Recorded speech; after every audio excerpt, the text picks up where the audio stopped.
Hello everyone. It's been a very long time since I've done a commentary video on Little Big Planet, and I thought that would be a very nice return. And I thought, what better way than to really commentate the At Times Rebirth series? But hold on a minute, that does not sound right. That's because At Times Rebirth is not the original name.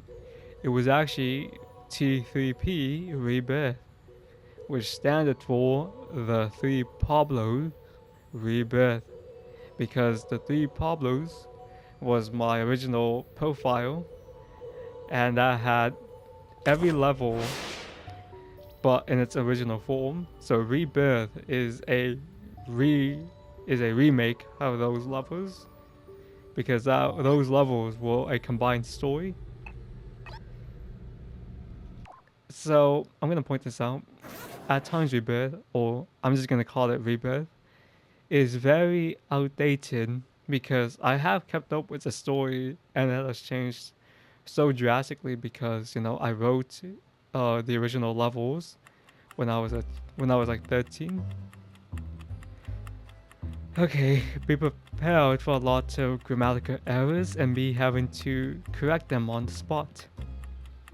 Alright, time for a half-year recap.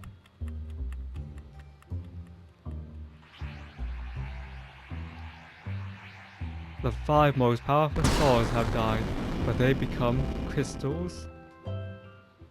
2 people named Grail and Howlamity found the crystals and took them to their empire, the Greladine Empire. The king of the nearby Craftsman Kingdom wanted the two to merge together, but Grail didn't want to join because he views them as lesser beings. Feeling angry, the king decided to just invade them, so he told Grail to get ready.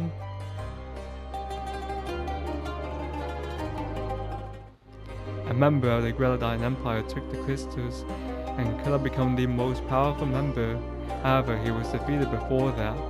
Grail doesn't want to risk it, and so the crystals are placed in a temple and vanish him. Link Oldman was a member of the Greladine Empire. Grail hated Link Oldman's weapons for being based off of Craftsman. Cedric Brock and Craftsman steal Link Oldman's weapons and use them against the Greladine Empire to defeat them. Link Oldman is Spanish. Worried about how much they are losing, Grail tries to plan a counterattack. Hal suggests they should just use the crystals or fund Link Oldman's weapons, but Grail says no, and he will continue to do it his way. Hal takes it into his own hands. Hal takes the crystals and convinces other members to help in the attack. That's to help attack the main city of the kingdom. Cedric Brock tries to stop him, but is bent in front of his son, Brock. Grail uses a lot of his energy to stop Hal. Remember his son, Louis Brock, he'll be important. He seemed to be falling asleep. It's amazing how we've only been established for 2 years and we discovered more than anybody else. So that was a very, very outdated opening. I want to kind of dive deeper, but in many ways I don't. Because, back when I was 16, or actually I think I was about 15. 15, 16, no, I was 16. When I was 16, I was really adamant about turning Rebirth into a real story. But honestly, Rebirth just has a lot of flaws. When I first made Rebirth, I really thought that it was one of my greatest masterpieces, but it's definitely aged worse. It's not. It hasn't aged that well, to be honest. There's a lot of problems, especially when I was making Rebirth 2, which was just such a monumental improvement in so many ways. So here we get to see the standard swordsman. He's not really that impressive. Enchanter. Oh man, that guy's annoying. But this character sucks. Grounded swordsman. He can't be killed unless he's in the air for too long. But you'll see why that's kind of annoying. And the portal maker, who is basically extinct. he rarely shows up because he was just so annoying to the playtesters that I got rid of him. Or more like reduced his presence. Yeah, Rebirth has changed so much since its initial release date in 2019, and that one could actually just call it Rebirth 1.5. The city now belongs to Craftsman. Oh, and I didn't get to read it.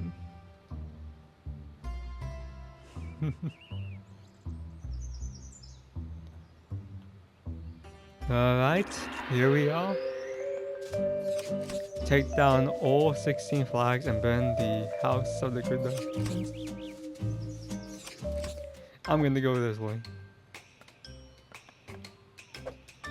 So, it's a weird feeling actually playing this normally, because typically I just speedrun this game. Because I would admit that I actually do like speedrunning it. But,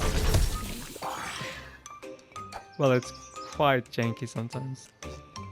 Also, I have so many grievances to talk about that I don't even know where to begin. But with this first episode, let's talk about the origins of this level. This level was based off of another one called 2D Kino Battle. A very long name, but I was told that name.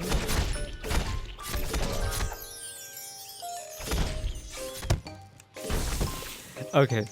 So 2D Kino Battle was an overhead RPG, and yeah, that's honestly about the only similarity they share. Is that it was an action RPG with lots of combat and the medieval theme too. Oh great, here he is.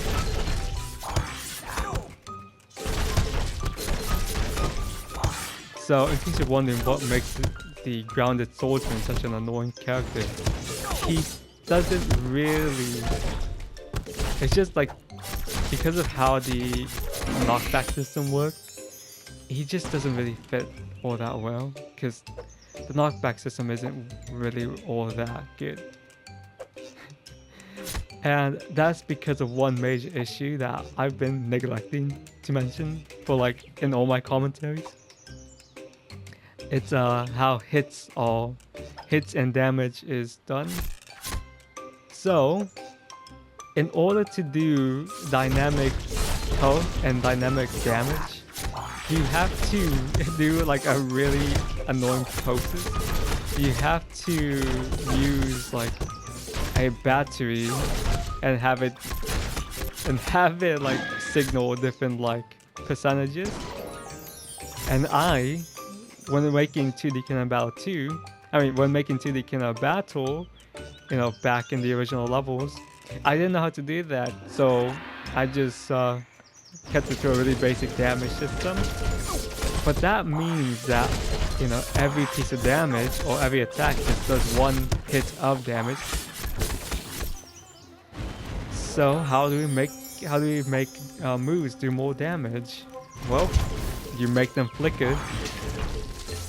So the flicker hitbox was invented. So it pulsates.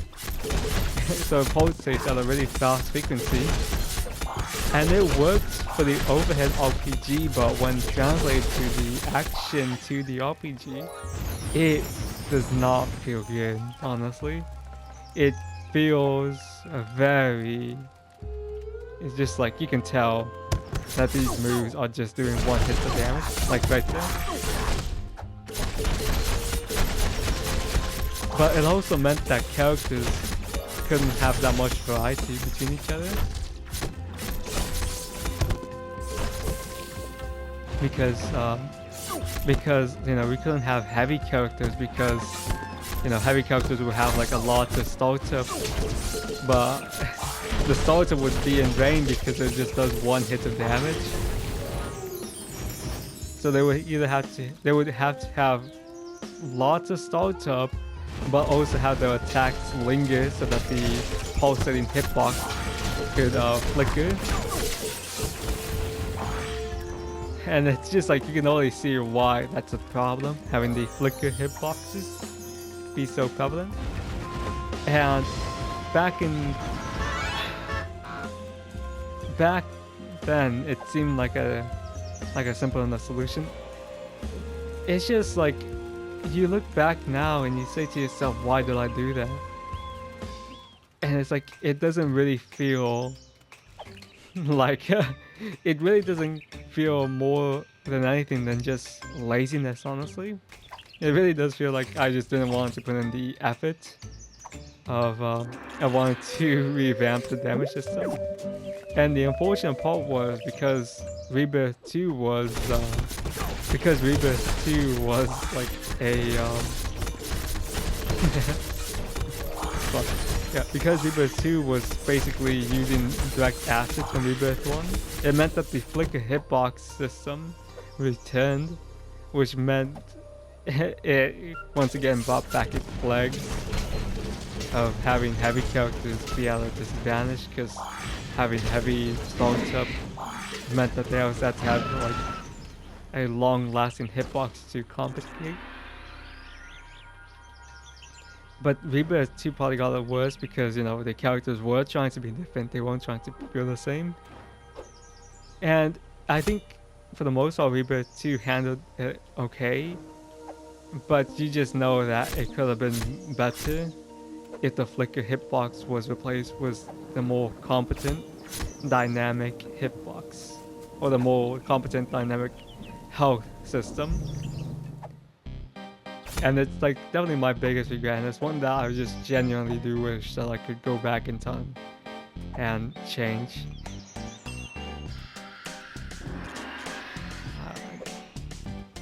Let's see if we can find the other annoying enemy. You think this is over, but it's not.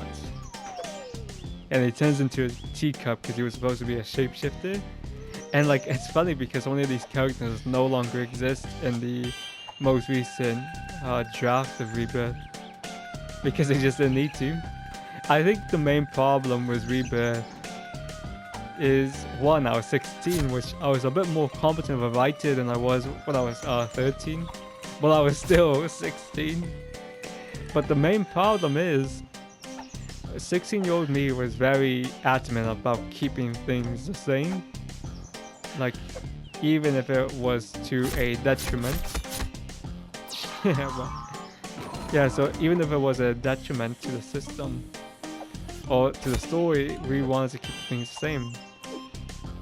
And that's a good thing, you know, for the time, but it definitely meant that like it made the levels age worse than they necessarily should have.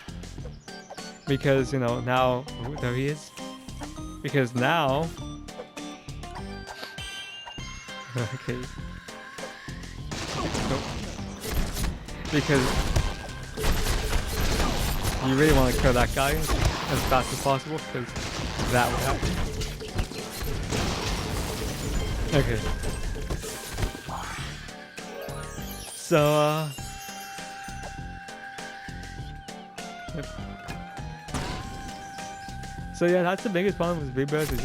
It's just so faithful to the original levels and the original story, but it's to a fault. Like, okay, let's talk about the names too. Link Oldman. Why is he named that? Yeah, I don't know, because he was named that in the original levels. Does it make sense? Not really. He's wearing a kimono. Why did I name him that in the original levels? Oh, simple. He was named after Gary Oldman because he played Lord Shen from Kung Fu Panda 2. That is the actual reason why he is called that.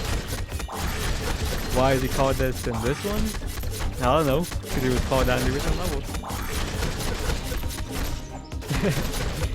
see? You see like that just... And it's like those little systems that really start to build up to each other. Like, why is there a kingdom? Like, why is there a kingdom when honestly there wasn't really a need to? It's like such an interesting case of like just being so faithful, but it's for all the wrong reasons. And it's like, it's such an interesting thing because a lot of these things no longer really exist because, you know, Link Oldman isn't a character. However, you know, I do feel a little smoked because I do feel it's a swap for my explanation. Why do some of these characters who have very Japanese inspiration have English names? And it's because it's because they're kind of based off of feudal Japan and feudal Japan and medieval Europe. So it's custom for them to have an English first name and a Japanese last name, because it's kind of like one of these two cultures clash together, type of deal. Because again, you saw that Link Omen was wearing the kimono, but why is he doing that? Anyways, yeah, I'll continue this in the next part section, because it would definitely go on for too long.